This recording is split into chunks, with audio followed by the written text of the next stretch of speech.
This event happened to me and a group of friends in the summer of 2013 in Virginia. It's been a story I've told a lot of friends and classmates, but left out a very personal detail. This is the first time I'm sharing that detail. In high school, everyone was always looking for places to drink. That was the question every weekend practically. Where are we gonna drink tonight? Once we found a spot where we could drink freely with limited chance of being arrested, we went there every weekend until we got bored. That sounds terrible, I know, but come on, we lived in an extremely boring, white, middle-class, gated community-ridden town. Drinking was a fun way to almost rebel against our parents and get away from the continuity of life there. So my family and I moved here to Virginia from the Midwest, and we did a lot of outdoorsy things when we lived in the Midwest. And once the move to Virginia happened, my dad ended up getting really sick, which prevented him from being outside for long periods of time. Camping was always something my family and I used to do when I was little, and now being a senior in high school I remember how much beer my parents could drink without being disturbed. It was perfect. Get a bunch of buddies together, buy a few cases of beer, go out into the woods and camp for a weekend and get plastered for my birthday. So we did our research and found a nice looking place about 40 minutes away, so we packed the cars full with food and gear and, of course, beer. When we got to the campsite, the place was packed with campers and tents. We could hardly find a spot. The only space that was open was site number 2, which was right by the registration office. Fuck, they will definitely be able to see us drinking, but we noticed that everyone in the office left at like 5 p.m. and didn't come back until like 11 p.m. the next day. So we unpacked our stuff and camped for a weekend, and it was great. The weather was absolutely perfect. We never ran out of beer. We got to go swimming the lake. We got sun, and we got away with it. So then, of course, we go back to our cookie-cutter neighborhood and tell all our friends how great it was, and the only question we had left was when are we gonna go next?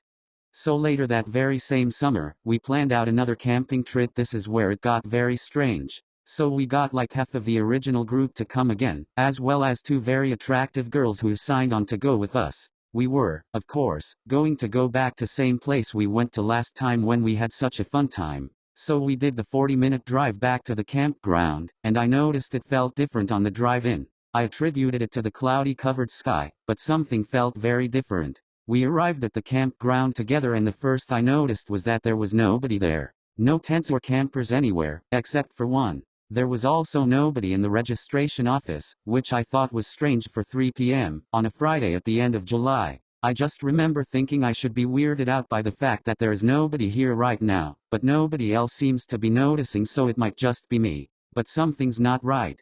It was like everybody else knew something that we didn't. The one other camper there didn't have anybody in it. We were there for 3 days straight and we didn't see a single person come in or out of the camper the whole time, nor did we see anything on their surroundings moved around. The whole weekend ended up being weird.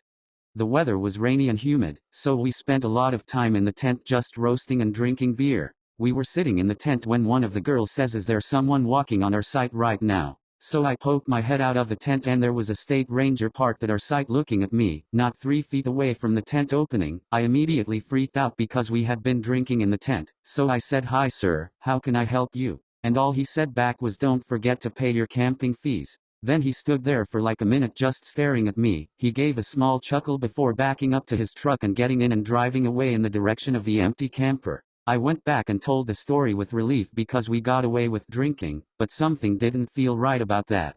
But that's not the detail that comes into play that night.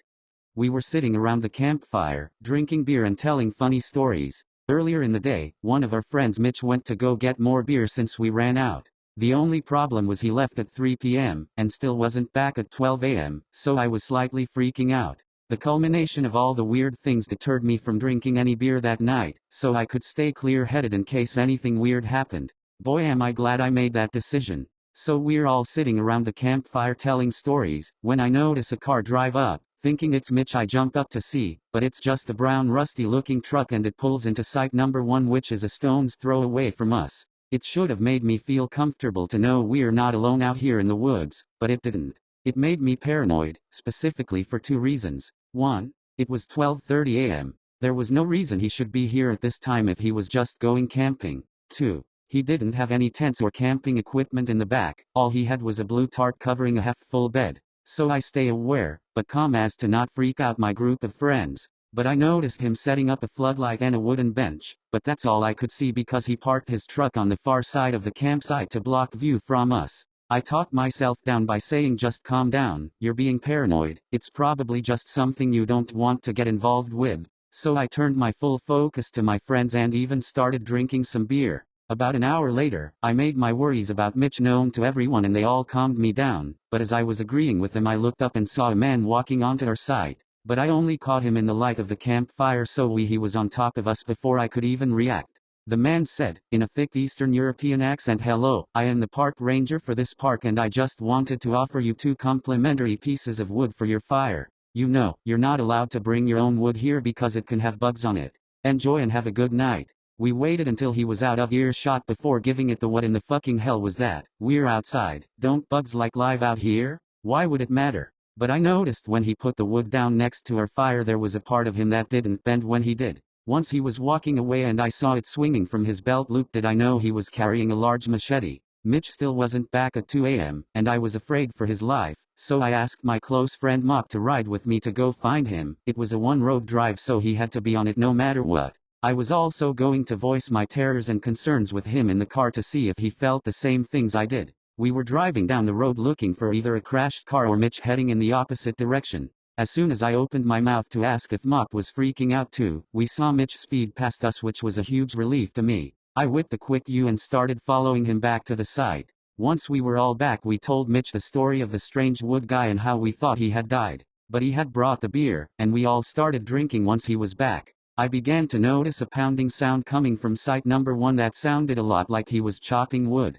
Yeah, that makes sense. He's the park ranger and he is chopping wood for them to sell, and he gave us 2 complimentary pieces. That makes sense. Until we ran out of wood, and they asked me to go steal some more. Nothing made sense about that. We brought bundles of wood, enough to last us through this night, and it was gone. So I guess I had to go steal some wood. Now the wood tower was in between site number 1 and site number 1, but it was closer to site number 1. I snuck from our campsite through the woods towards the wood tower. I was drunk at this point and was not scared of the mysterious wood chopper. So I get to the wood tower and begin sliding pieces of wood into my arms. The more I get, the less times I have to come and steal more. So I grab about 8 big pieces and start sneaking back, but not before throwing a glance in the direction of site number 1, where the chopping sound continued. My eyes focus on the wooden bench where I saw the park ranger chopping, with his machete, a human leg. I saw him plummet the large knife into the thigh and it cut in about halfway before he raised it again and slammed it back into the same spot, severing it from the rest of the leg. I closed my eyes and froze. I immediately started tearing up and felt like I was going to puke. It felt like I was standing there for hours, there in the dark with my arms shaking from holding the heavy wood and my eyes watering from the trauma that unfolded in front of me. I pulled my legs out of their frozen state and slunk back to our site. I dropped the wood down and just sat down. I didn't know what to do. I could have said something and we could have gone home and gotten in trouble, but I would have known everyone would be okay, or I could keep quiet and not freak everyone out. When I got back, the jokes about the wood guy were spewing out and everyone was laughing, but it was as if someone had turned my hearing aid down and I was just listening to cotton. I told myself it wasn't a leg. It was a log. It had to have been a log. This doesn't happen to people like you. It's a log. So after some time we burned up the 8 logs I brought back and I just went into the tent and laid in bed. Everyone followed. It's a log, remember. It was just a log. I woke up the next day to a beautiful hot summer day. I looked over and all my friends were alive and well, sleeping and waking up next to me. That was one of the best feelings I've had, knowing that the night of worrying was for nothing. But I couldn't help but remember an extremely realistic dream of the wood guy peering into our tent from the screen window on the side. I made eye contact with him and shook my head no, and he slowly walked away. But you know, just a dream I guess. I was 10 years old when Grandma came to live with us. It was about 6 months after Granddad passed away, and I guess, looking back, she must have been lonely in that big house of theirs, rattling around with only the grief and memories for company. So despite a few protests from Mom, my parents took her in. There were no protests from me, none at all. Grandma was loud and fun, and I loved her. She had an almost limitless supply of boiled sweets, and she'd always slip me a couple whenever she saw me. She was always the first to stick up for me when I got in trouble, too. But it was her stories I loved best. Grandma had all kinds of stories. Stories about growing up during World War II, and stories about the things she'd get up to with her friends on the South Coast, after her family had been evacuated. Sad stories, funny stories, adventure stories. But it was her scary stories that were my favorite. Grandma had lots of scary stories. She told me she dabbled in the occult when she was a teenager, trying out Ouija boards with her friends, tarot cards, fortune-telling, all that stuff. Most of the stories I'd laugh off, or forget about not long after she was done telling them, but there were a couple that really did spook me a bit. I was only 10 at the time, you have to understand, and Grandma certainly knew how to bring the stories to life. She'd shut off the lights in my room so only the glow of the night sky shone through the curtains, and she'd shuffle in real close. Close enough so I could see the wrinkles on her face, and smell the boiled sweets on her breath. Close enough so her deep blue eyes could stare straight into mine. She must have given me nightmares with a few of those tales, but now, years later, there's only one that I can still remember. Only one that's stuck with me. The story about the shower, and Mr. Longfingers. Grandma told me about Mr. Longfingers one night after I asked about her baths. Grandma used to love her baths. She'd spend ages in them, light candles and incense, and lie in the tub humming to herself until the water turned cold. It drove my mum crazy, but when I asked her why she loved them so much, she said it was the only place she could relax. It was the only place that was safe for her to relax. You know, people like me, who are, well, more sensitive to certain things, we have to have baths, she told me seriously one night, shuffling closer on the bed. I couldn't possibly spend that long in the shower. It'd be far too risky. Grandma stared at me with those blue eyes of hers, unsmiling, and I knew it was time for one of her stories. One of the scary ones. I shivered with pleasure and pulled the covers up to my chin. Why is it risky, Grandma? She half turned to look out the window, watching me from the corner of her eye. Pausing for effect, I waited, feeling my heart rate pick up ever so slightly in my chest. Well, she said after a moment, it's only risky if you close your eyes, of course. If you close your eyes for longer than 10 seconds. What do you mean? Why? Well, do you ever play that game in the playground with your friends? The one where someone turns their back, and the others sneak up on them when they're not looking. I nodded, and Grandma nodded back. Exactly. So that's what it's like in the shower, when you have your eyes closed. That's what it's like with Mr. Longfingers. A cold itch tickled back. Who's Mr. Longfingers, Grandma? She let out a deep breath, as if she wished she hadn't said anything, turned her head back to face mine. When she next spoke, she'd lowered her voice. No one knows, exactly, Grandma whispered. Some think it's a creature that's attracted to the heat and smell we give off in there. Others think it's a demon that finds a way into our realm through the dense steam clouds. No one can say for sure, because the only ones who have actually seen Mr. Longfingers aren't ever going to be able to tell you. I pulled in a breath. Why not? Grandma shuffled closer along the bed and leaned towards me, leaving my question hanging in the air. Don't you worry about it, sweetheart. Don't worry your pretty head. As long as you remember the rules, you'll be fine. What rules? Well, when you're in the shower, you try not to close your eyes for too long. 5 seconds is fine, and 10 is just about okay, too. But any longer than that? Yeah, then what? Well, any longer than that and you may just start to feel something in the room with you. Something watching. And if you ever go longer than 15 seconds, that's when you might start to hear a noise, too. Hear what? The soft tap-tap-tap of fingers on glass. Fingers drumming against the glass door of the shower. If you do ever hear that noise, God forbid, will you make me a promise? What, Grandma? Promise me you'll never open your eyes. Asterisk. I barely slept that night. Hardly at all. I'd close my eyes and try to relax, but every time I did I'd imagine a face pressed against my bedroom window, staring in at me. And when I did finally get to sleep, I had nightmares. Bad ones. I had them all week, in fact. Dreams about disembodied eyes watching me in the dark, and long fingers reaching out to touch my exposed skin.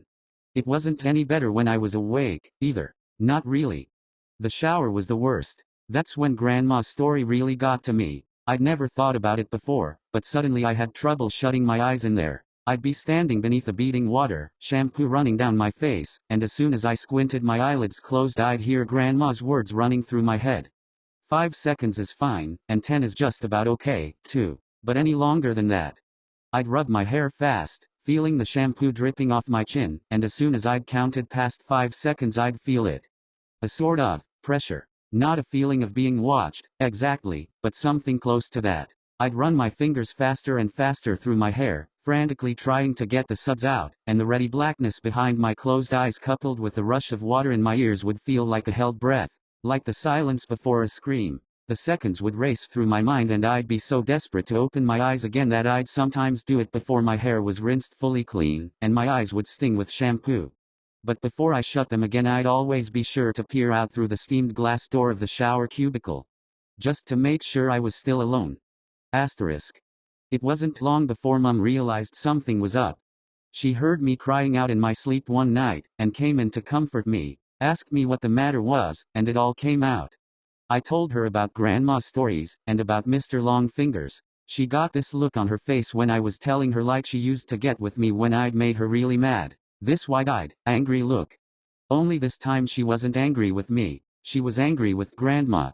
My parents' room was next to mine, and sometimes, if I pressed my ear against the wall, I could hear them talking in there. Soft whispers. That night, though, after Mum was satisfied I wasn't scared anymore and she'd gone back to her room, the whispers weren't soft at all. Oh no. I heard Mum hissing to Dad about Grandma, about the story she'd told me. Mum's voice floated through the wall, sharp and crisp.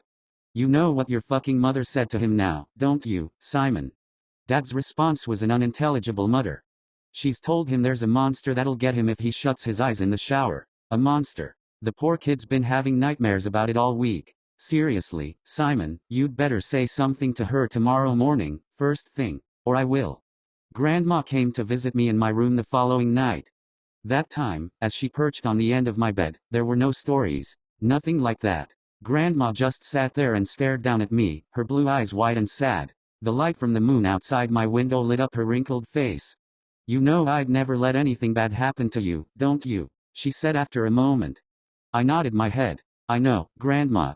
You know I wouldn't let you come to any harm. I nodded again.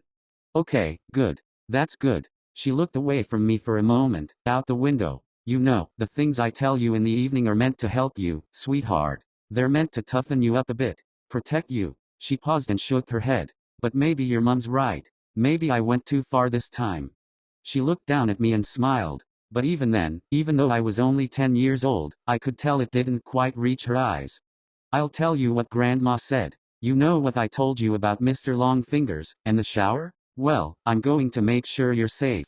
I'll scare the bastard off, how about that? It won't come back in a hurry if it has to face me. I stared up at Grandma, watching her face glow in the moonlight, watching her smile down at me. I nodded my head, once. Asterisk.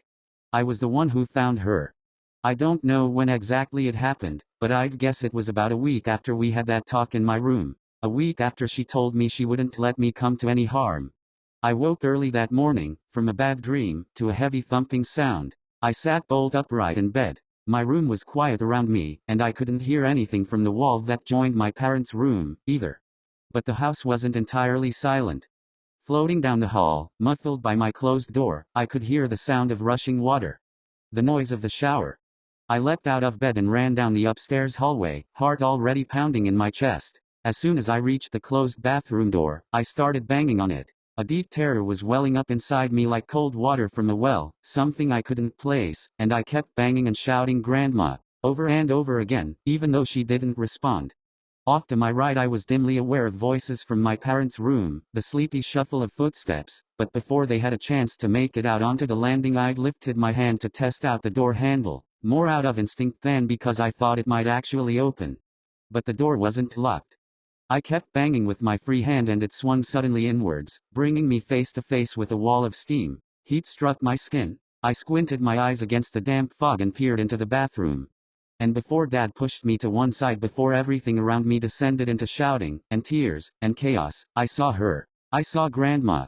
She was lying naked on the floor in the shower cubicle, the water beating down around her, blue eyes bulging from her face. One hand was curled against her chest, like a dead bird, while the other trailed against the glass of the shower cubicle, the flailing finger marks she'd carved through the steam still clear and fresh. Asterisk. It was a heart attack that killed her. That's what my dad told me. He said Grandma was old, and the thing had struck her quickly and suddenly. She would have died fast and without pain, Dad said. She wouldn't have suffered. I knew better, though. Even as a 10-year-old kid, I knew better. And years later, writing this as an adult, I still know better. I also know my wife and kids resent me for refusing to have a shower in the house, for insisting everyone take baths. They pretend it's okay, and they humor me, but I can tell they don't really understand it. Not at all. My wife thinks she does. She thinks I still carry the trauma of seeing my grandmother dying in front of me when I was little. I guess she's right, in a way. But she doesn't know the full truth. Nobody does. And no one would believe me even if I told them. No one would believe me if I said the reason I don't take showers, the reason I haven't had one since I was 10 years old, isn't because I'm scarred from the sight of a dead body. It's because all those years ago, when I crept back into the still hot bathroom after the paramedics had taken Grandma's body downstairs, I made sure to check the marks her fingers had carved through the steamed glass of the shower cubicle. I work as a nurse in a post-surgical unit in the biggest hospital in my city. Patients come from hundreds of miles away to get their operations here. The surgeons are known to be the best. But what we don't tell the patients, what we're not supposed to tell them, is that there are ghosts here. Just like any other hospital, people pass away and their spirits sometimes linger, or maybe it is just a fragment of them that remains behind, something that science can't explain yet. There have been more than a few events that have raised the hair on the back of my neck, and some have sent me into hysterical screaming fits. But those types of reactions are frowned upon in the hospital, so I try to stay calm. There was that time a few months ago when a patient told me she felt like there were 3 other people in the ward room with her, in each of the other 3 beds around her. They were talking back and forth and whispering, she said. But the weird thing was, she was alone in the 4-bed room. I pulled back the curtains and showed her myself. All of the other beds were empty, and there were no visitors or staff in the room with her. As if that weren't disturbing enough, a few weeks later a different patient said the exact same thing, when she had been left alone in the same room. She described it exactly the same way, saying they were whispering back and forth and it was keeping her awake. I felt a chill up my spine when she told me that, but reassured her that the room was empty, and she was simply imagining things. People have enough to worry about when they're recovering from surgery. We don't need them fretting about specters and ghosts when they should be worried about physio and discharge appointments, lifting restrictions and medication adjustments. So we keep these stories to ourselves. Some nurses said they couldn't sleep in a certain storage room during breaks on night shift, since they'd had too many bad experiences there. When I asked them about it, they said they'd had bad dreams, and felt like someone was in the room with them, standing over them while they slept.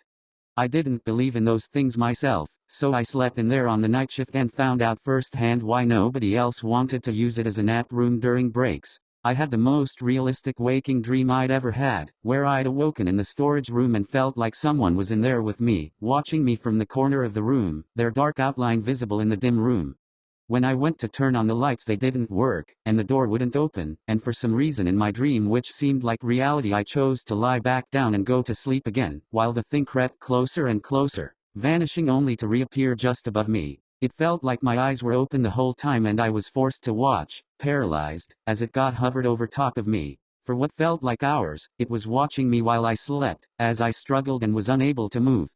I finally came to my senses and finished my break early, going back to work and trying to forget about the horrible experience. But I refused to sleep in that storage room again. There was another event which haunts me to this day, especially since I'm heading in for a night shift right now, in just a few minutes. Another nurse told me a story on the night shift last week and I've been thinking about it a lot since then, and it's been occupying my mind more and more, especially when I'm alone in the break room at night. We have a staff room where there are 2 small couches and a TV. Some nurses go in there to sleep during breaks on the night shift and we try our best not to wake them up. She was sleeping on the couch there one night and a bright light woke her up. There's an adjoining room with a bathroom and lockers, so she figured one of the nurses had gone in there and left the light on. I looked over at the door. She told me, "You know how it has that little glass window and you can see through to the other side?" "Yeah," I said. "I see it every day." "So, there's this woman on the other side of the door, and she's looking at me through the glass." I got shivers up my spine when she said this. Maybe because it was the night shift, maybe because that was where I was going on my break in an hour to sleep, or at least try to. And so I see her there, but she's not really looking at me. She's just kinda staring straight ahead. And the first thing I notice about her is her hair. It was in this very old-fashioned sort of style, not like anything you'd see today. It was like it was from the 70s or earlier maybe. And she was wearing these funky blue pinstripe scrubs, and a nurse's cap. You know, nobody wears a cap anymore these days. And those scrubs, They looked like the ones, you know, in the lobby, how they have those ones on display? From way back when? Yeah, they looked just like that. I was nodding along, able to picture all of it, as if I was there with her. Another nurse walked in and heard us. What are you guys talking about? Ghosts, I replied simply. He scoffed. You guys believe in that stuff? The two of us shared a knowing look. He hadn't been working on the floor long enough to have seen them himself, and some people just aren't attuned to these things. The nurse went back to her story.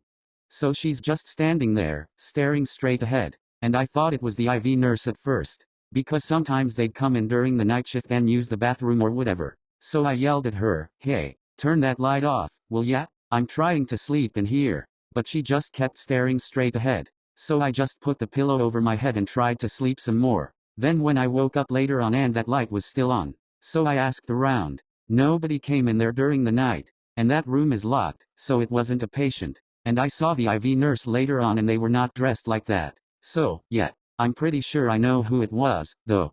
According to her, the woman was the ghost of a nurse who had died driving home after a long night shift, and had fallen asleep at the wheel. Based on the description she'd given, an older coworker had recognized her. She'd said that was exactly what an old nurse who used to work there looked like. And from that point on, the nurse who told me this story always remembered to stay awake behind the wheel on the drive home. Every time my eyes start to blink and I'm getting tired, man, I think about that old nurse with the curly gray hair standing behind the glass and I'm wide awake again. Better than a frickin' cup of coffee, I'll tell you. Something occurred to me as she finished the story. That's really weird. My patient in room 14 told me last night that they saw someone peeking their head in the room and looking at them, and sometimes they would stand in the doorway and just stare at them for a while. She said the person had a very old-fashioned haircut, and old-fashioned scrubs. She thought it was a ghost or maybe a hallucination. Ghosts and hallucinations are commonplace on the post-surgical floor, and sometimes it can be difficult to tell the two apart. Pain medication-induced post-operative delirium is not unheard of, especially in the elderly. She thought it was the Dilaudid, so none of that tonight. Just sticking with Tylenol. Good idea, the other nurse said, and I excused myself. I figured I'd check on my patients, especially the ones in room 14. I was somewhat unsurprised to see a woman in blue pinstripe scrubs with a cat looking in at them from the doorway. Despite my terror, I began to walk on shaky legs down the hall towards her. She turned to look at me and went away from the patient's room, going down the side hall at the end of the unit. I ran to catch up with her, needing to see for myself who she was. When I got to the end of the hall, I looked to the left. She was gone, but it had only been a few seconds. I ran down the short length of hallway to the next corridor. This other one was much, much longer. She could not have disappeared so quickly unless she went into a patient room. But again, she was gone. My heart hammering in my chest, I refused to believe it was a ghost. Such things didn't exist. They just couldn't. Room 9 was the only one she could have gone into in such a hurry. I went in and found all of the patients were wide awake, despite the late hour of the night. It was 3 a.m., and everyone should have been asleep. "It's freezing in here, can you get me a warm blanket?" asked the patient by the door. I told her I would and she nearly screamed in fright. "Oh my goodness," the old woman said, startled. "I didn't see you there." "So who were you talking to?" I asked.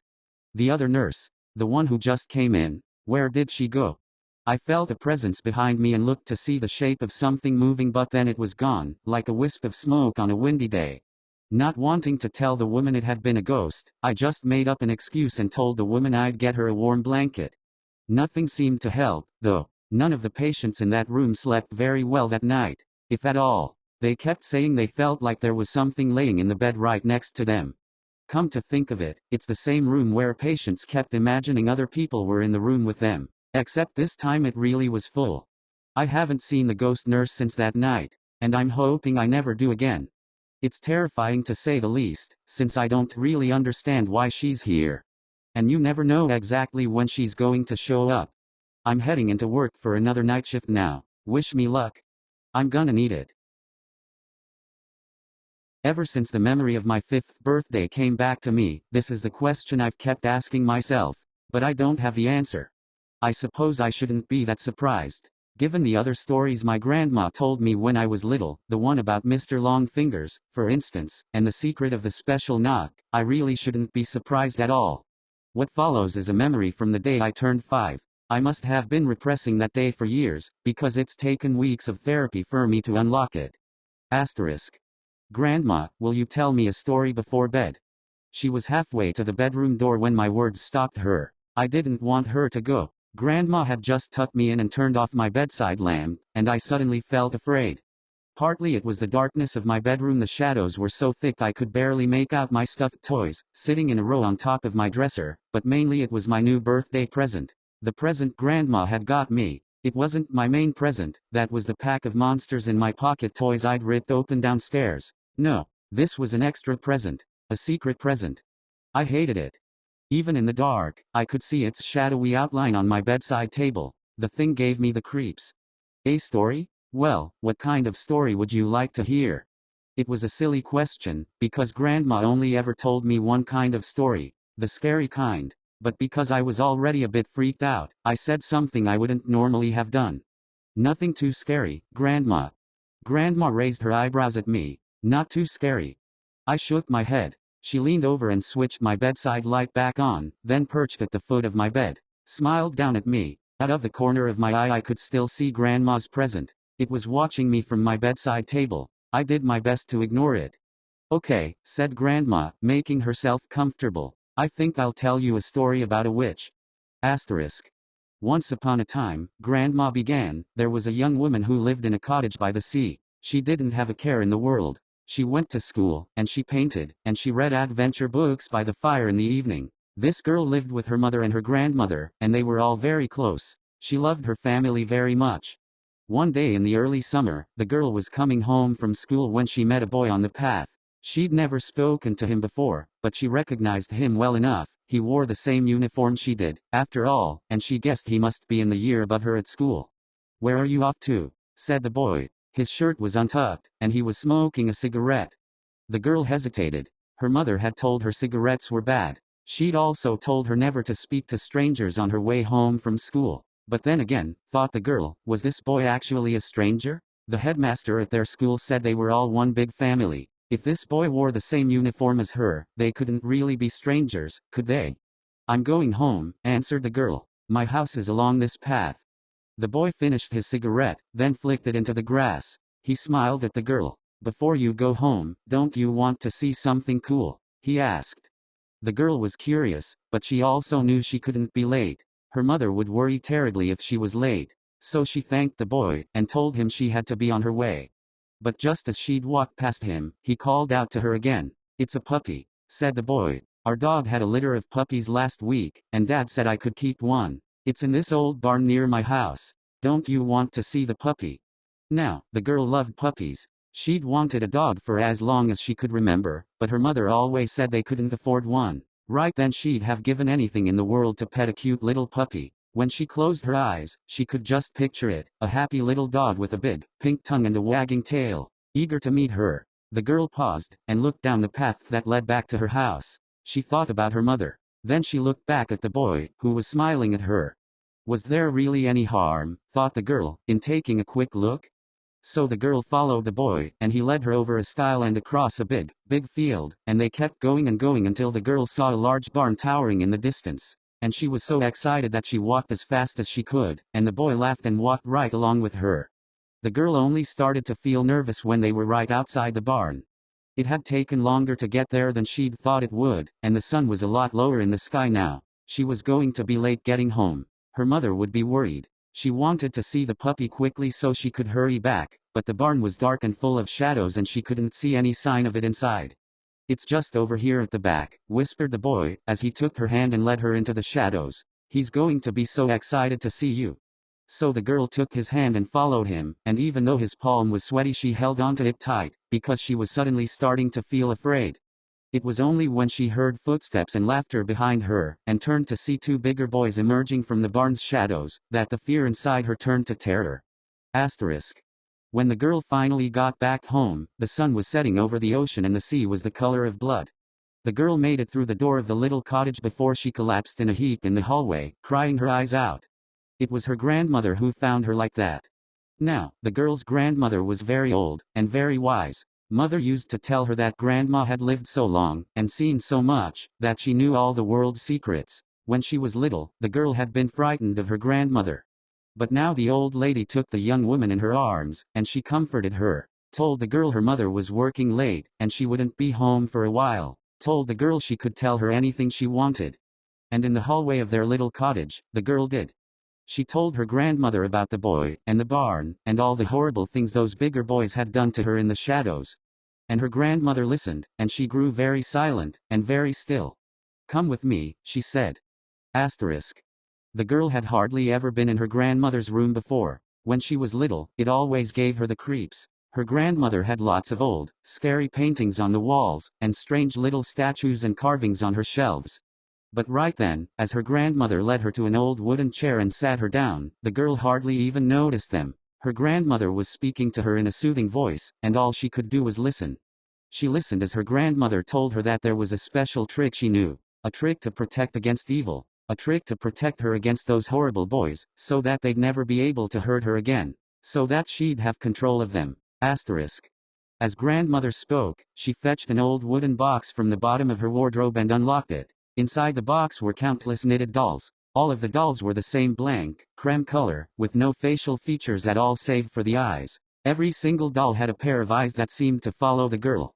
As grandmother pulled 3 dolls out of the box, she closed her own eyes, began to whisper. The sound made the girl's skin itch, but it didn't last long. Soon her grandmother had lined the dolls up on the carpet, and her eyes were open again. The last thing she pulled from the box were a pair of black knitting needles and some yarn.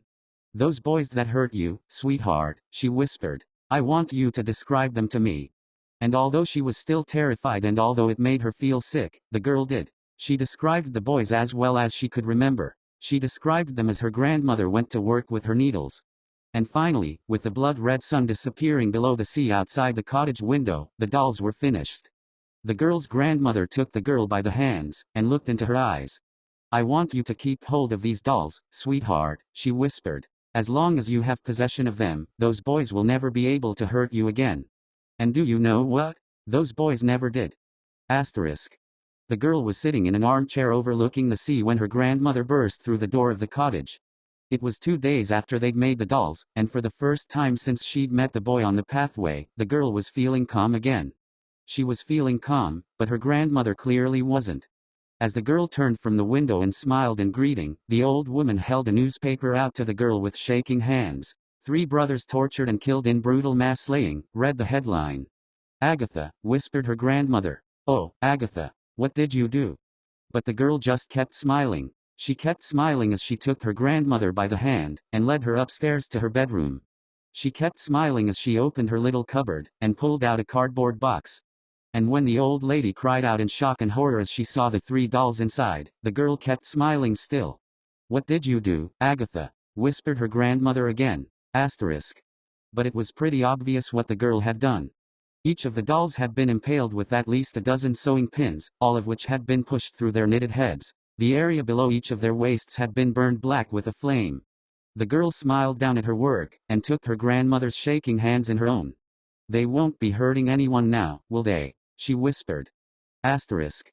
"You see, sweetheart," said Grandma, as she stood up from my bed and switched off the light, "I gave you one with a happy ending. I lay in the dark, feeling sick. I don't think I'd understood everything Grandma had told me, not right then, at least, but I'd understood enough. I'd understood enough to know I felt worse now than I had before the story started." "Grandma, wait," I said, my voice stopping her mid-turn. "Isn't your name Agatha?"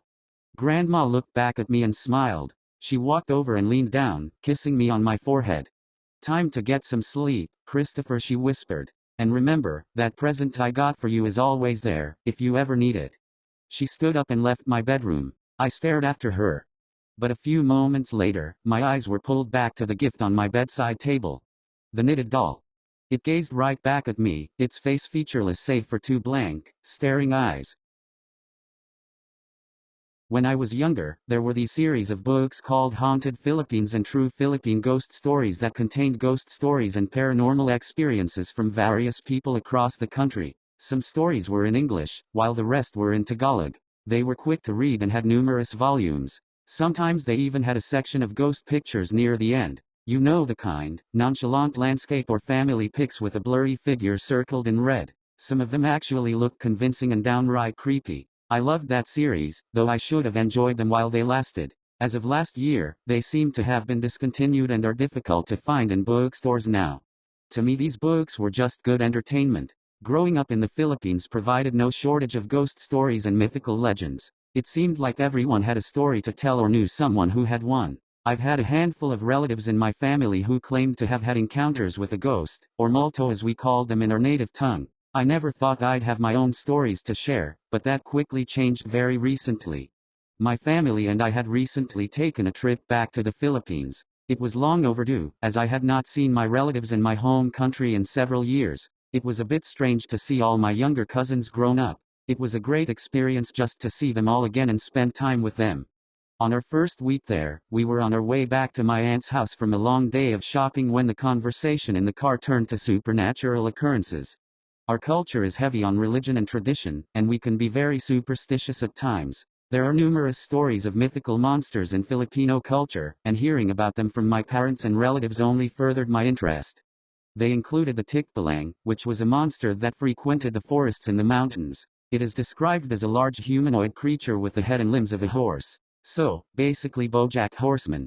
The Capper was more of a tale for kids. It's described as a tall troll-like creature that resides in large trees, where it smokes a cigar, waiting to scare off children that are out too late at night. He's usually regarded as non-violent though. Another one is a Tiyanak, and they're the stuff of nightmares. In remote areas near forests, you'd hear the faint crying of a baby. If you follow these sounds deep into the woods, it could lead you to being perpetually lost. Or if you were really unlucky, you'd find the source. You'd stumble upon what looks like a baby on the ground, but in actuality it's a small ghastly creature that will transform and eat you if you got too close. Then there's the Aswang, a shapeshifter that feeds on human flesh at night. A specific species of them, called a mananagal, which translates literally to remover, is a particularly terrifying one. By day they are in the form of a regular woman, but by night, they feed. They root their legs to the ground as their top half detaches itself, sprouts bat-like wings and takes flight. They mainly target pregnant women, and they have long vine-like tongues that slither down and eat the fetus as they hover right outside the window. I know, pretty crazy stuff, right? I've always regarded these tales with a healthy amount of salt and a full dose of fear. They were cool and unique, but I could happily live the rest of my life not encountering any of them if they were indeed real. Even when I moved to America I was still wary of those regional creatures. Anyways, during the car ride, my cousins spoke of strange sightings and experiences they've had, all with varying degrees of believability and silliness. My dad relayed some tales from his younger years about how his group of friends would encounter this and that. He was always ever so dramatic with his storytelling. It was all in good fun, but throughout the whole conversation, my mom remained quiet. She was the hard skeptic type, and would always dismiss those stories as silly folklore. However, at that moment, it looked like she had something to say. My curiosity took over, and I finally asked her if she had any ghostly encounters. She looked at me and nodded. Back during her college years when she was studying to be a nurse, she lived on the campus of a very old school not too far from the city I was born in. Living conditions were pretty rough, and 4 of them had to share a room half the size of a normal American college dorm. On top of that, the campus used to be an infirmary during World War II. Hundreds of soldiers from both sides passed through and died within the walls of that hospital. Residents of the dorms would speak of strange noises in the night. Footsteps, faint echoes and knocking were heard in certain parts of the building. There were rumors that the place was also a temporary orphanage at one point in time, and that a handful of children had died there. They said you could hear children's laughter in the walls if you listened closely. On more than one occasion, my mom and her roommates would wake up to faint shuffling noises in the room, like someone small was moving about. When they looked around, they wouldn't see anyone, so they dismissed it and went back to sleep. It wouldn't be until the following morning that they saw what looked like footprints on the walls and ceiling. They were the size of a child's. One of her roommates moved out after that. One night, a close friend of my mom was heading back to her room after a late study session. She was wary of the supernatural, so she kept her head down and walked quickly through the halls. As she passed by one of the empty rooms, something caught her eye. That large room used to be a triage area when the place was still a hospital. The old rusted beds were left there abandoned, and the room was used for storage. She said she saw half a dozen men lying on the beds. They looked injured and bandaged, and they wore what looked like the uniform of an American soldier from World War II. She stood frozen in place as she felt the coldest chill she'd ever experienced in her life. Then one of the soldiers sat straight up, and slowly turned towards her. That was enough to snap her back to her senses, and she took off running towards her room. When she got to her dorm and told her friends what she saw, the brave ones of the group headed to the room to investigate. When they got there, the beds were empty. Ever the skeptic, my mom didn't put much stock in those stories. That is until one early morning, when she experienced something that challenged her stance and bothers her to this day. In the mornings before classes, my mom would wake up extra early so she can get first dibs on the showers in the community bathrooms. It wasn't too hard, since a lot of the residents had convinced themselves that the place really was haunted, and were unwilling to venture out on their own that early. My mom mostly ignored those stories, and she always got to class early. That morning she did her usual routine and it went off without a hitch. As she was walking back to her room, she heard it. She said it sounded like whispers. She stopped and turned around. Down the hallway, a figure stood just at the edge of darkness. The lights weren't in the best condition in that wing, so it was dim. Still, my mom could discern that the figure was dressed like a nun. That didn't make any sense, since there were no nuns on campus, and the nearest church was several miles away. Staying completely calm, my mom turned and walked away. She quickened her pace and her own footsteps echoed in the empty hall. She strained to hear any other noises but heard none. When she turned right to another hallway, she saw the nun from the corner of her eye. It was closer, and definitely following her. As she got closer to her dorm, she turned around once more. The nun was at the end of the hall, just as far away from her when she first saw it. The nun stood still, as if she'd been standing there the whole time. My mom quickly reached her door and struggled to unlock it. Daring one more look, she turned to her left but the nun was gone. Relieved, she turned the lock. As she did, she moved to pick up her stuff and felt an unnaturally cold chill. She slowly looked right and it was right there. The nun, on the other end of the hall. Except now she was much closer, and fully in the light. On instinct, my mom turned the knob and threw her door open. And that's when the child ran out. A small, kindergarten-aged child ran out of her dorm room, brushed past her leg and ran towards the nun.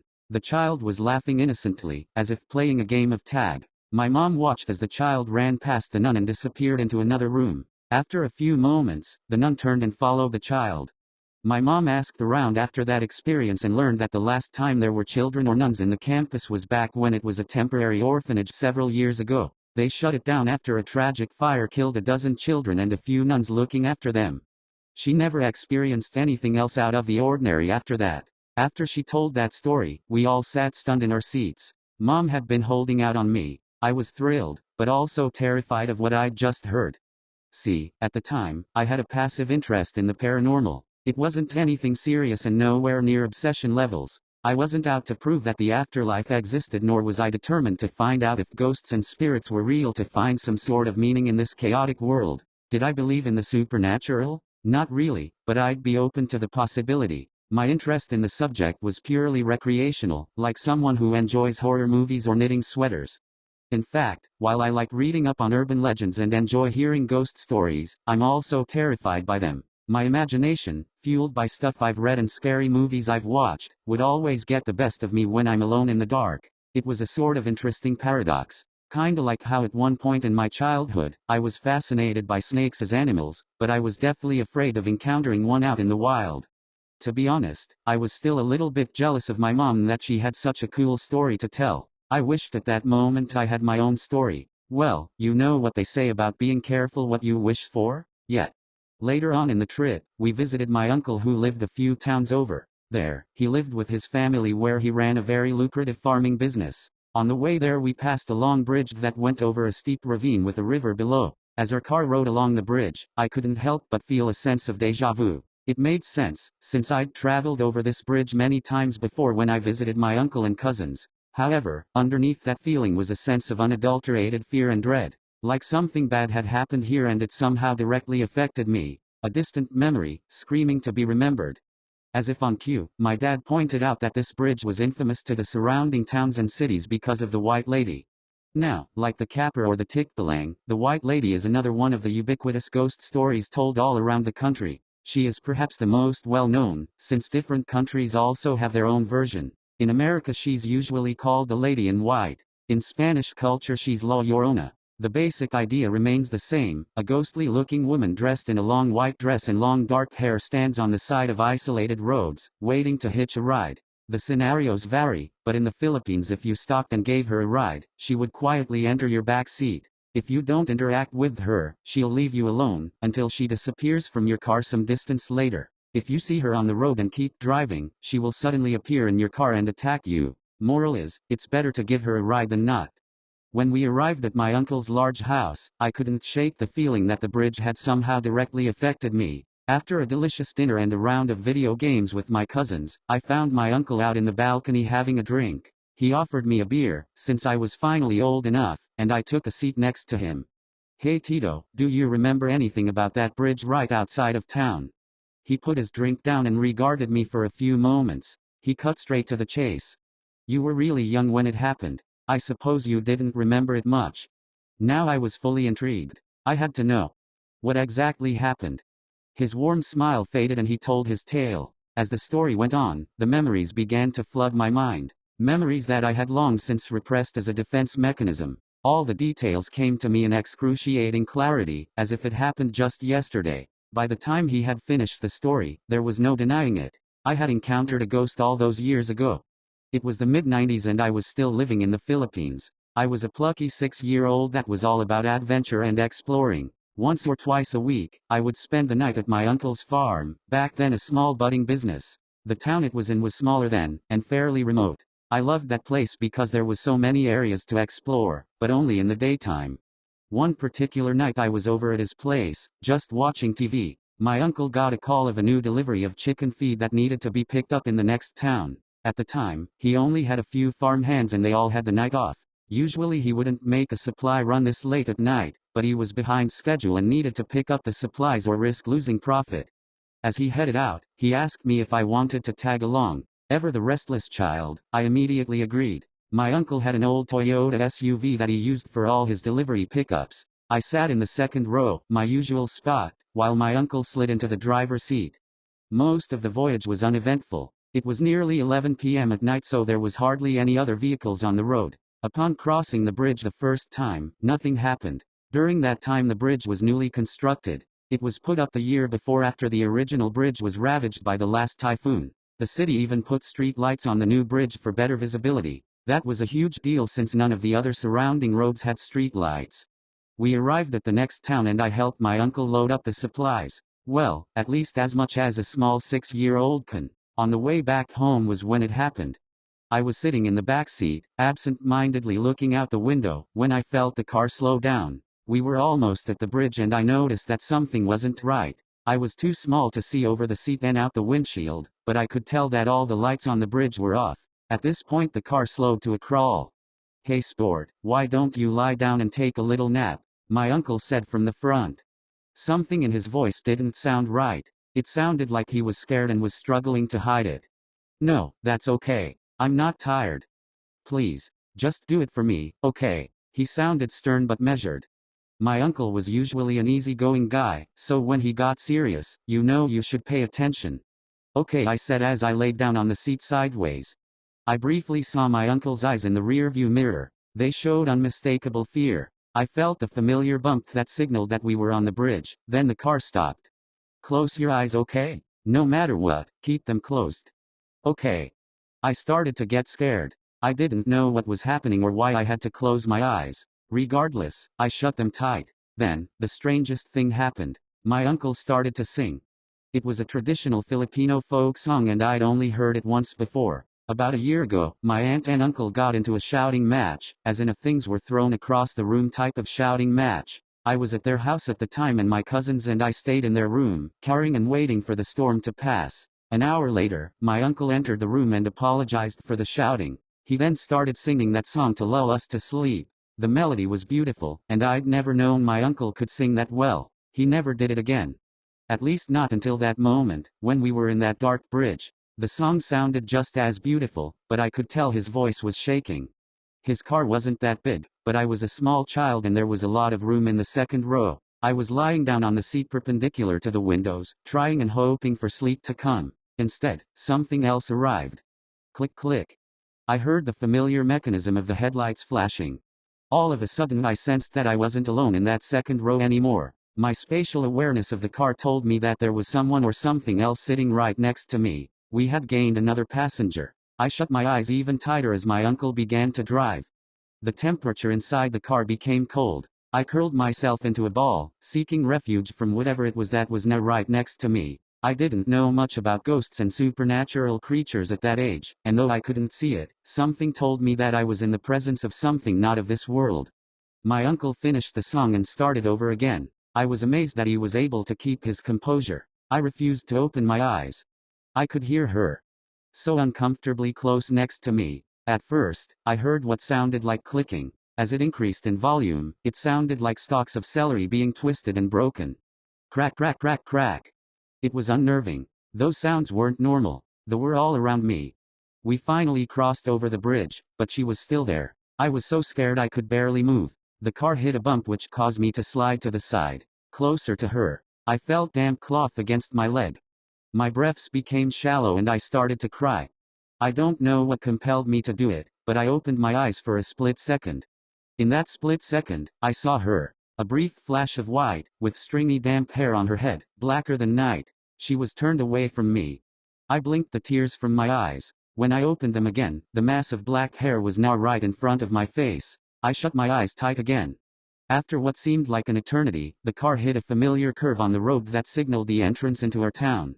I felt that entity come even closer to me. By this time my uncle was silent. No more songs. The air became even colder right next to my face and I shook, not from the cold but from terror. Then she spoke, right into my ear. It was a hushed whisper, lower than any whisper I've ever heard. I couldn't make out what she said. It didn't sound threatening or angry. It sounded sad. And then she was gone. I immediately felt the difference. I could no longer feel another presence in the car, and the air went from cold to tropical humid again. I heard my uncle breathe a sigh of relief. I didn't open my eyes until we had reached the safety of the farm. My uncle had to carry me back inside and straight into my bed, and only then did I open my eyes. From what I could recall, we never spoke of that night to anyone, not even each other, ever again. Subsequent trips across the bridge at night never resulted in another white lady sighting, at least not for me. I'd find out later that in the early 80s a woman was found dead at the bottom of that bridge. People said that she was traveling to the next town and was hoping to catch a ride with any passing vehicles. It was late at night, and she had no family nearby that could give her a ride. No one knows what really happened, but many suspected that it was murder. After my trip back to the Philippines, I couldn't stop thinking about that night at the bridge. How could I forget such an incredible and terrifying experience? I guess it doesn't matter since I remember it now. But there was something else I realized about that night, something I hadn't remembered before. When I heard her whisper, I thought I only heard unintelligible garble. But that's not true. She did say something. I've been locked up inside my room for 2 days now and I would sincerely apologize to whatever happens after I tell you this story. I think a proper introduction is in order to keep you all up to speed.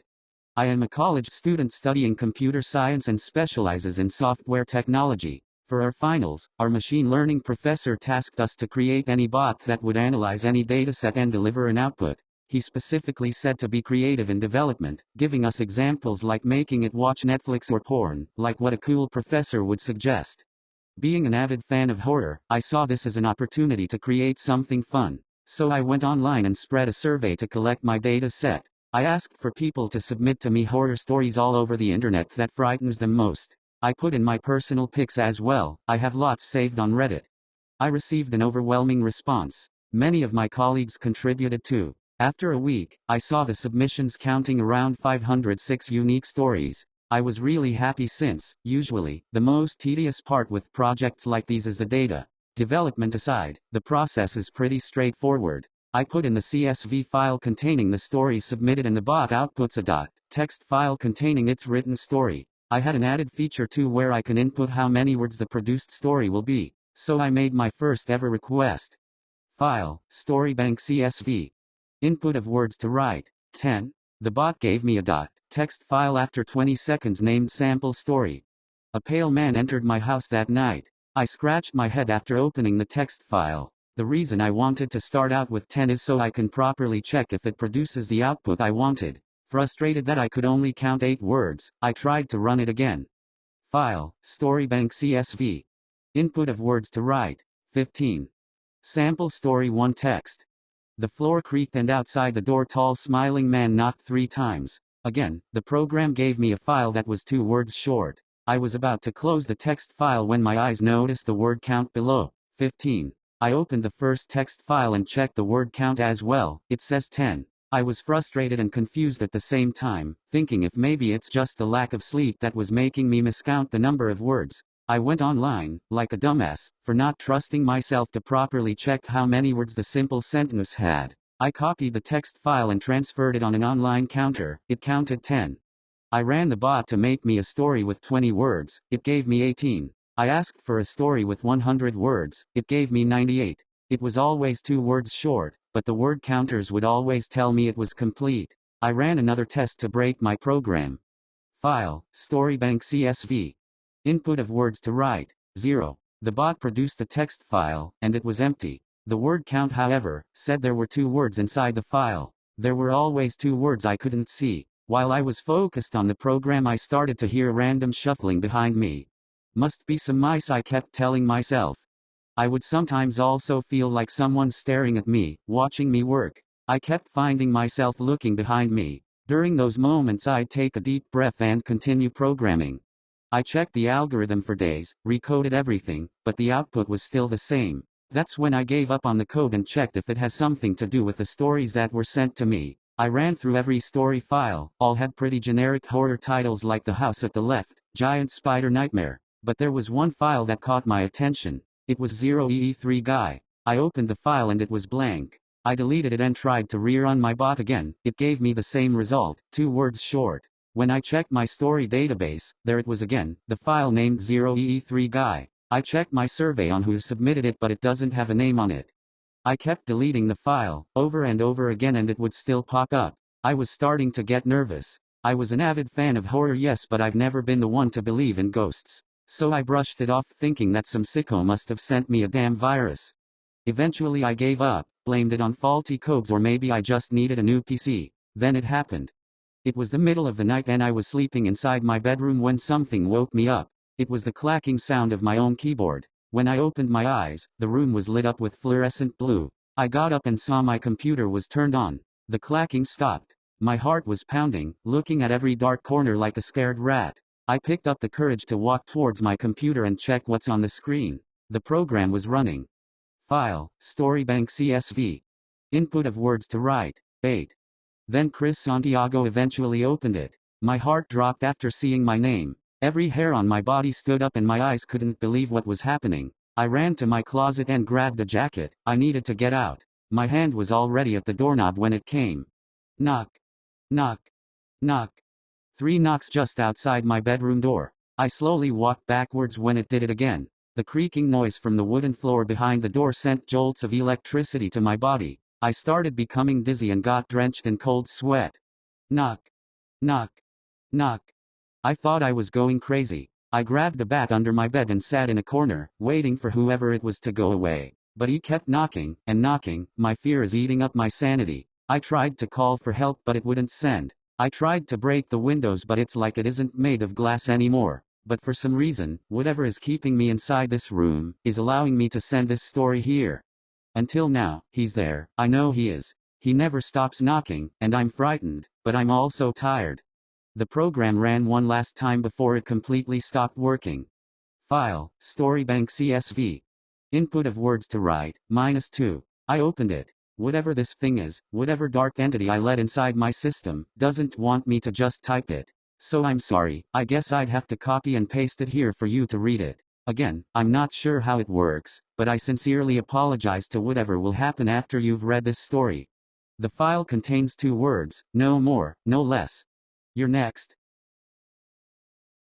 I grew up in southern Appalachia, in western North Carolina, 30 minutes outside of the town of Asheville. The hills and hollers of the Appalachian Mountains are some of the oldest mountains in the world, with some of the rock formations dating back over 1 billion years. That quite literally means they were here before there were terrestrial animals. As with most things that have been on the earth a long time, there are inexplicable anomalies, both benevolent and malevolent. For example, the Brown Mountain Lights. Never in my life have I felt threatened or uneasy when witnessing them from Wiseman's view. They're neither good nor evil, they just are. On the benevolent side, sometimes when you walk through an abandoned old church, up near mom and dad's property line, you can feel good, warm and happy energy. It's like that first warm day of summer when the sunshine is not too hot but it's not cold. Well, this story is not about one such anomaly. It's about something that was definitely malevolent. About a decade ago I was in night school up at AB Tech, going to school for automotive mechanics. I would go into class at about 2 p.m. after I got off my part-time job, and I would end up getting home about 10:30 p.m., depending on traffic. Every night I drove the same road, in my old 1973 W200 Dodge pickup. Some nights it would get rather boring and I would take a different route, jump off of I-40 and drive the back roads. On this particular evening I had decided to just stay on I-40 because I just wanted to go home and go to bed. It was Thursday and there was no class on Friday, and I wanted to get in bed early so I could go out into the woods and go hiking early tomorrow morning and watch the sun come up. As I jumped off of I-40 onto the exit where my parents lived, the night seemed to get darker and none of the animals that I could hear through my rolled down windows made any more noise. The cab of my truck became smaller and smaller and my breathing quickened. I have never faced any kind of anxiety in my life, but at that moment something felt off and there was no way I could put my finger on what it was. I came to a stop on the exit ramp, turned to go down the road, and I happened to notice that the gas station off the exit where Mom and Dad lived had no lights on. They were a 24-hour truck stop and always had lights on, but I didn't think about it again after noticing. I just chalked it up to the power being out, but I could not shake the feeling that something was definitely askew. I slowly shifted through all of my old truck's gears, not wanting to make any more noise than an old pickup already did. I leaned over my steering wheel to look up at the moon through the windshield, and there were barely any stars visible, which was way out of the ordinary. If you've ever been to Appalachia, primarily the sparsely populated areas where I'm from, you can see the Milky Way on clear nights. An absence of stars back home is only due to cloud cover or whatever in the hell went on this particular night. As I rounded a particularly sharp left-hand curve and chugged through a straight stretch before the next right-hander, I looked at the ancient, decaying barn I always gazed at when riding that stretch of road, and thought about how long that thing had been here and how many advancements in civilization it had seen. For the split second that my gaze wandered, a very large, sickly-looking dog ran out in front of my truck, no more than 10 feet in front of me. Old Betsy was a good truck, but she didn't stop well. Thump thump. I heard the fence posts I had left in my truck bounce up out of my bed and then back into it as I slid to a stop. My first thought was, oh God, now I have to go tell these neighbors that I ran over their dog. That shit doesn't go real far with people around here. It can really kind of set them off depending on the dog and the person. As I sat there breathing in the smell of burning rubber, something else found its way into my nose. The stench of rotting flesh. It's not a smell you ever forget once you smell it one time. I didn't pay much attention to it at the time. I just chalked it up to some rotting roadkill nearby. Finally, I thought to myself, let me go check and see who this dog belongs to. I pushed my clutch in, shifted to reverse, and as I looked in my rearview mirror, illuminated by the haunting glow of my reverse lamps, was the same dog, only it wasn't on four legs anymore. It had stood up, like a man well over 10 feet tall. Only then did it dawn on me that the front of my truck was every bit of 5 feet tall, and this dog was every bit of 5 feet tall at the shoulder on all fours. As it turned its head to look in the direction of my truck, I caught only a glimpse of this creature. It was not a dog, it was not a man, it was somewhere in between and at the same time entirely separate altogether. Its skin hung loose off of its emaciated and thin frame, like a raccoon. Bits of matted fur and dirt and mud clung to its legs like a disease. The right arm seemed a little longer than the left, and they both hung abnormally low, in relation to either animal this creature seemed to be. As it regained its senses, it turned and looked into the mirror like it knew exactly where I was sitting. The face was that of a man's, but the very edges of its face seemed to not be totally defined. They seemed to move and change like something you would see at a cellular level in a scientific documentary. There were no eyes, but only sockets where eyes should have been, no hair, and the skin that was dripping off its face was a cold, lifeless gray color. The nose was short and shoved into its face, like a bulldog, but the teeth still haunt me. It was definitely carnivorous, and true to form of the rest of its unnatural look, many of the teeth didn't seem to be arranged in a natural way in its mouth. They seemed to fill and spill forth from the indefinable face, almost like they knew the horror they occupied and they were searching for a way out.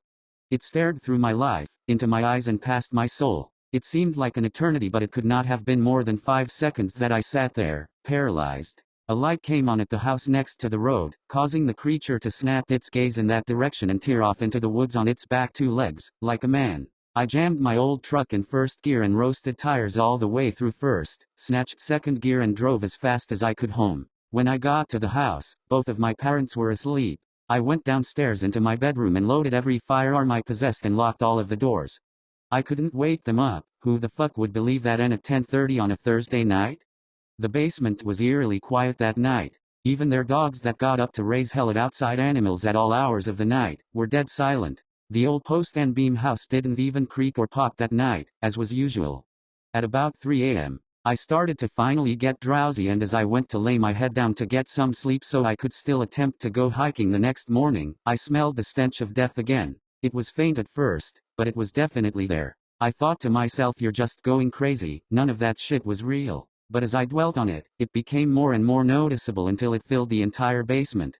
My dad has a home office in the basement with 2 large glass doors that face Pisgah National Forest, an impenetrable 500,000-acre woods. I finally worked up the courage to walk out of my bedroom and into the basement living room, with my little tactical 12-gauge, loaded, tack light on. I covered the flashlight with my hand so as not to make my presence known until need be, and as I turned right out of the living room into my father's office, I shined the light through the glass doors, and at the edge of the woods, there stood the creature. It was motionless. It stared right into the light, unafraid, with those soulless sockets, devoid of eyes. I quickly covered my tactical light, ran into the living room, flipped on the outdoor floodlights, and to my surprise it was no longer standing at the edge of the woods, but between the house and the edge of the woods, still motionless. I swung the door open and fired every round I had in its direction. I must have scored a couple of hits because it screeched an unearthly scream, like that of a woman being slaughtered, as it took off into the woods.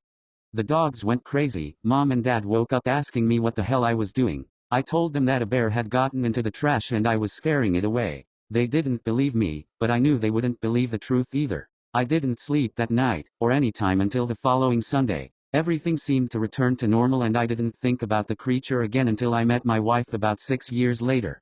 Her mother's house sits at the mouth of the holler, no more than 4 or 5 miles up the road from my mother and father's. Up on the side of the holler there are kennels for her brother's hunting dogs. No longer in use, and haven't been in years, but the fence is still there and the concrete pad is still there. It's a thing of great use when you need to quarantine an animal. Her Great Pyrenees had gotten into a tussle with a raccoon, which of course he destroyed, but his rabies vaccination had lapsed, so we had to keep him quarantined for a time. It didn't bother him, he kind of likes solitude. This particular night that we were coming home from a movie date in a neighboring town, was the last night of quarantine for him. So we walked up the trail using our phone flashlights to get to the kennel, and there he sat, patiently waiting, tail wagging, happy to see us. We put him on a leash and started walking back to the house with him. As we were walking back through the darkness, I started to feel the same feeling I had felt the night I hit the creature in my truck. I didn't say anything so as not to alarm my wife, but then the smell came wafting in on the breeze. She jokingly asked me, "My God, what did you eat? You stink." I half-ass laughed, not being able to fully appreciate the joke for the horrors that raged within my mind. She immediately caught on and asked me what was wrong, to which I could only reply, "I'll tell you later." She grew up in the woods and around hunting and things of that nature her whole life, so she knew what I meant. She knew we were being watched by something. When we could see the lights of the house from the trail to the kennel, we heard it. There came barking from the kennel that sounded just like the Great Pyrenees we had on a leash next to us. It was a perfect imitation. The Pyrenees, being a guardian dog, immediately sensed that something was wrong, and so he turned to face the danger, belting out deep barks and growls in that direction. I don't know if you've ever had to drag a 150-pound dog, but it sucks and is no easy task. I'm 6 feet tall and 240 pounds, and it was all I could do to get him back to the house.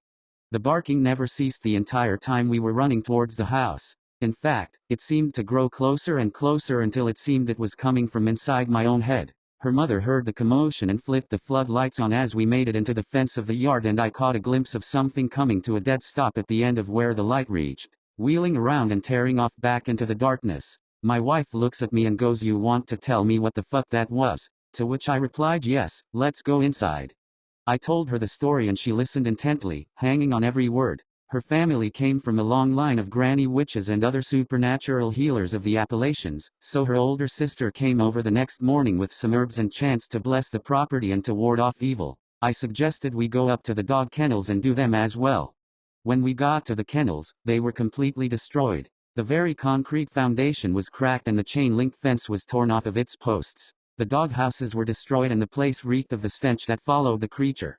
My wife's older sister just went about her business like normal, blessed the place, burnt some herbs and led us back into the property. When we got in the house, she wheeled about on us suddenly and instructed us very firmly to never go into the woods after dark. Not until this thing left me alone.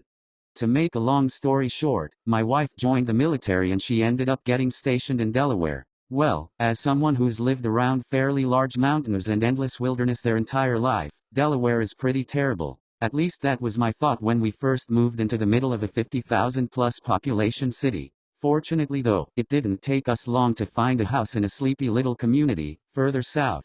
We purchased the house and moved in with haste. We were both very grateful and glad to be out of the city and into a rural setting again.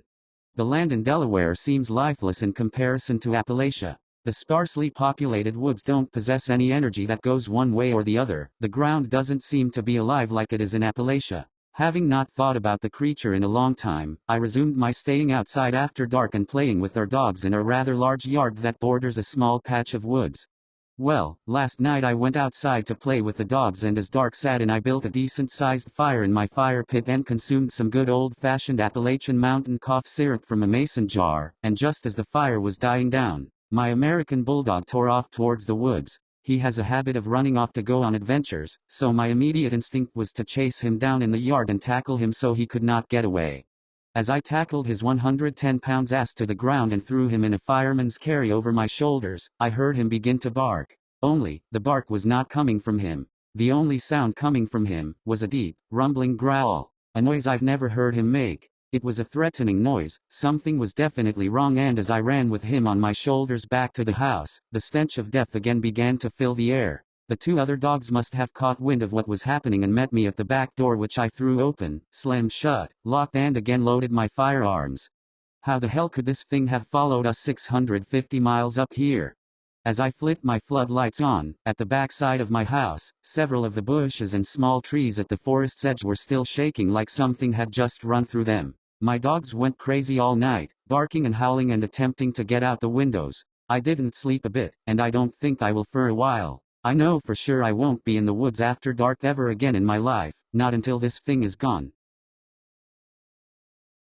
I started Wacky Reddit just because I thought it might make some money. I've seen a lot of YouTube channels out there reading Reddit posts, and they seem to be doing pretty well, so why the hell wouldn't I get into it? Reddit is literally just free content. You can just grab whatever you find on there. Nobody gives a shit. I started off with memes and some text posts, and those did all right. I built up a nice little group of subscribers over the next year or so, got monetized, and started making some easy money. I basically just needed to copy and paste some text into a TTS reader and I was good to go. I was able to put out a couple of videos a day and there was always more content to make the next one.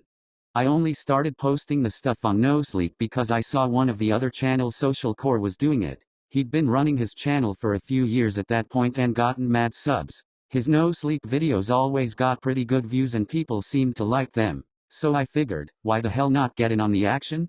I checked out the subreddit, grabbed a couple of the popular posts from the last few days, and had my video. Now, I was hoping it would get some views, but I didn't actually expect it to blow up the way it did. Seriously, my subs went through the roof. With a reception that good, I knew that I just had to give folks a little bit more. And that's where things got complicated. I'd been posting NoSleep videos for about a month or so when people started reaching out to me. The first one was this dude called Grand Theft Motto. He sent me a message about how I'd violated his copyright by posting his story. Seriously? Copyright? What copyright? He posted it on Reddit for free. I told him that he should be thanking me for the exposure. I mean, who did this guy think he was? An actual author? He said he was going to hit me with a copyright strike, so I told him to go fuck himself. Then I got a copyright strike. What an asshole. He wasn't the only one who started harassing me, just because I was making money off their free shit. There were a few others too. Apparently, there's a whole group of them who police people who are stealing their stories. After they put up a post calling me out for theft, I got a bunch of emails from a few different people like Not Necessarily and Ren Ryder about removing the stories of theirs that I'd put up. Naturally, I blocked them. About a day or so later, another asshole named Head Off Spectre went into my fucking Discord server to start some shit. I DM'd him telling him that he should feel grateful that I even decided to post his shit. That fucker literally ends every goddamn sentence with, and it's so distracting. He decided to be immature about it and argue with me about copyright as if that applies to stuff they post for free. I didn't have the energy for that kind of negativity, so I just blocked him. Honestly, I was thinking about blacklisting these clowns from my account and not giving them any more free exposure. But I got more of a kick out of watching them cry just because they didn't like me stealing their free stuff. I did try and play ball with these guys at one point and made a subreddit so they could post the stuff they were okay with me narrating, as long as it was exclusive, but none of them actually joined, so whatever. Can't say I didn't try. Over the next couple of months, I'd get the occasional email or copyright claim, but they weren't that distracting. I was able to dodge some of them, figuring that sooner or later these guys would just get tired of it. And I was sorta right. The last email I got came from Grand Theft Auto, came in a couple of weeks ago, and it just said this. Hey Riley, we've tried talking this out with you. We've tried DMCAing you, and you still don't seem to understand why what you're doing is a problem. We're all getting a little tired of it. You're not just stealing works of fiction. These are pieces of people's lives, and if you're going to put it up on display, they deserve to be compensated for what they've been through. I'm not really the kind of guy who threatens people, but you've forced our hand here. We wrote this one just for you guys. I don't know what's going to happen next, but good luck. I just rolled my eyes when I read it, before blocking him. If he wanted to make some cryptic threats, he was welcome to do it. It wasn't going to bother me any more than his and his buddies' other antics had. I was the one making the money here, so they could just seethe and cope. I didn't hear from any of them after that. The copyright strikes stopped, nobody crashed my Discord, and nobody else emailed me. From what I heard, they'd also stopped harassing some of the other guys narrating their stuff too. I figured they'd finally just accepted that as long as they were posting free content, people were gonna use it. I kept working on my channel, posting 2 videos a day, and I started working on a compilation to post as an ebook too. I took a bunch of the stories from my top performing videos and put them in a Google Doc so I could sorta edit them together. It was around that time when I noticed a weird video on my channel. As I said, I was posting 2 videos per day, at least one of which was usually a no-sleep video. So when I noticed a third post up on my channel, it was a little suspicious. It was 2 hours old by the time I found it, entitled, Eddie and the Skittering Man. I'd wondered if maybe I'd fucked up my cue at first, but looking at the video that had gone live, I didn't recognize the title. I do actually read the stuff I post, just to make sure it's quality. This didn't sound like anything I'd seen lately. I even checked the No Sleep subreddit just to see if I could find it there. Nothing. I finally just decided to bite the bullet and listen to it, hoping maybe that hearing the actual story would refresh my memory. It didn't. The story was about some dude named Eddie chilling around his house before hearing a noise in his closet. He'd thought it was his clothes falling off the hanger, so went to check and put them back up when he got attacked by what I presume was the Skittering Man. Eddie had tried to run, but it had followed him, crawling through his house in pursuit until he'd tripped, trying to get down the stairs. The last lines described the way Eddie looked up at it, screaming as the Skittering Man descended on him and began to feed. I wouldn't have posted this story. For starters, it was pretty short. The whole story was only around 6 minutes long. It didn't seem like it would have fit on No Sleep either, but it obviously looked like one of my videos. It had my intro card, it sounded like it used the same software I used, and the image it used as a background looked like one of the stock images I usually used for these videos. Christ, had someone hacked my account? No, that couldn't be it. Why the hell would anyone do that just to post something that just looked like something I'd post normally? That was one hell of a weird flex. I checked my login history, but I didn't really see anything out of the ordinary. I still changed my password and everything just to be safe. I posted the video on my Discord server just to see if anyone knew anything. I added, I don't even remember making this, LOL, to try and save a little bit of face. I didn't expect it to get that much of a reaction, but within the next few minutes, people were posting things like, WTF man, that isn't funny. And, have some respect for Eddie. What's wrong with you?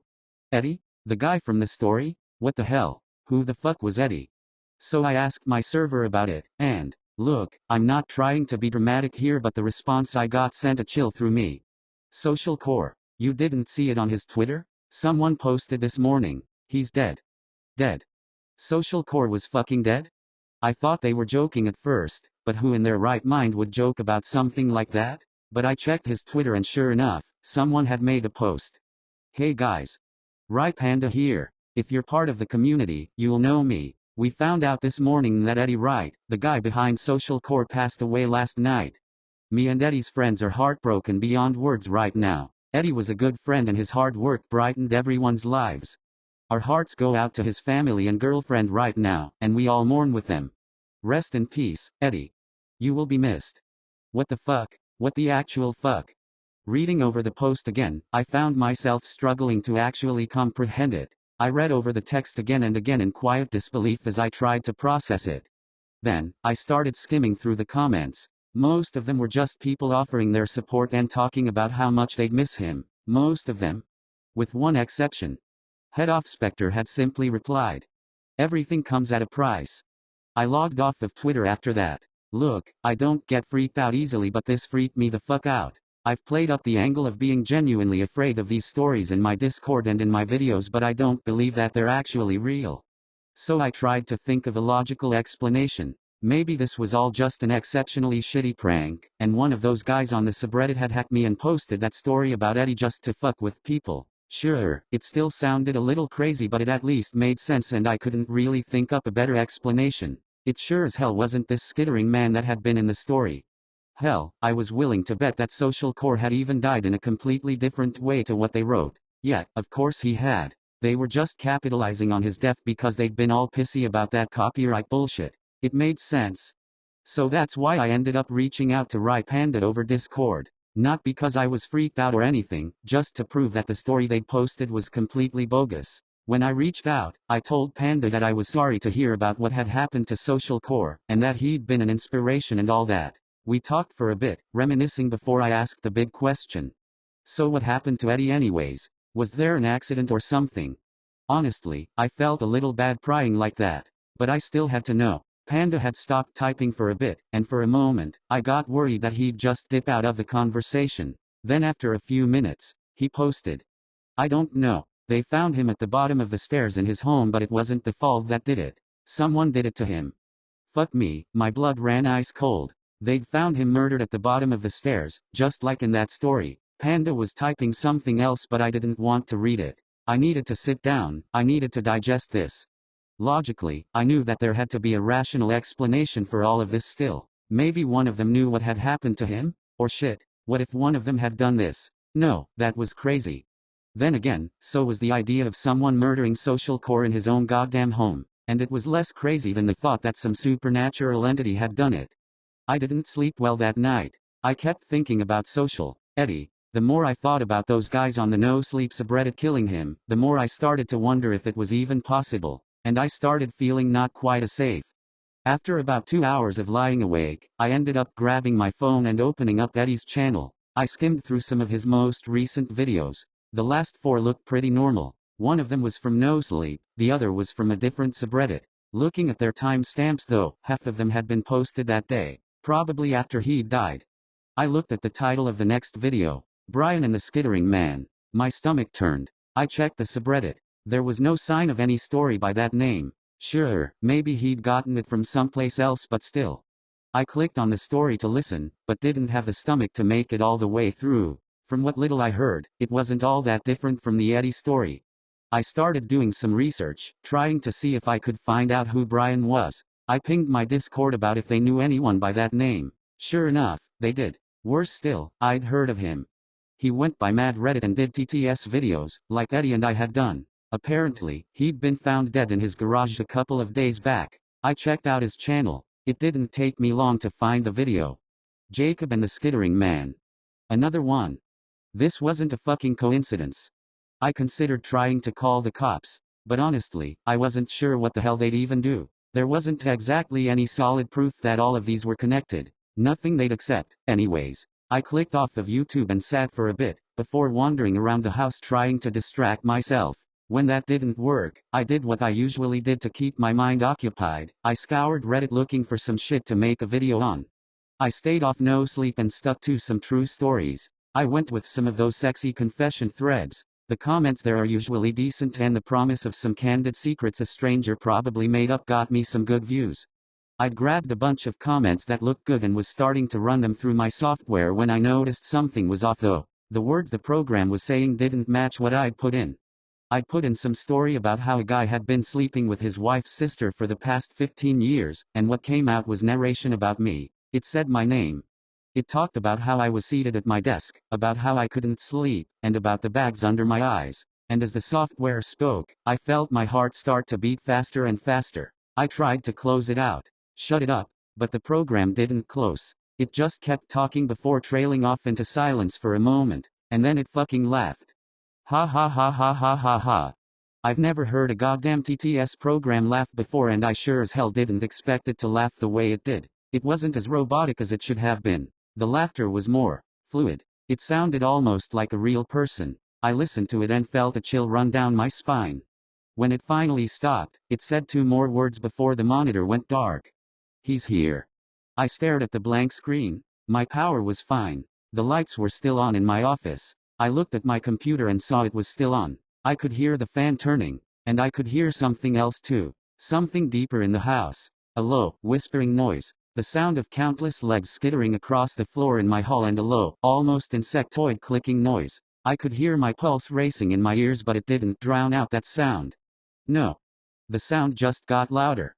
I looked back towards my office door. The hall outside was dark, but I could see the light from one of my bedroom lamps in the doorway at the other end of the hall. If there was something out there, I should have seen it. But I couldn't see anything, and the sound was still just getting louder.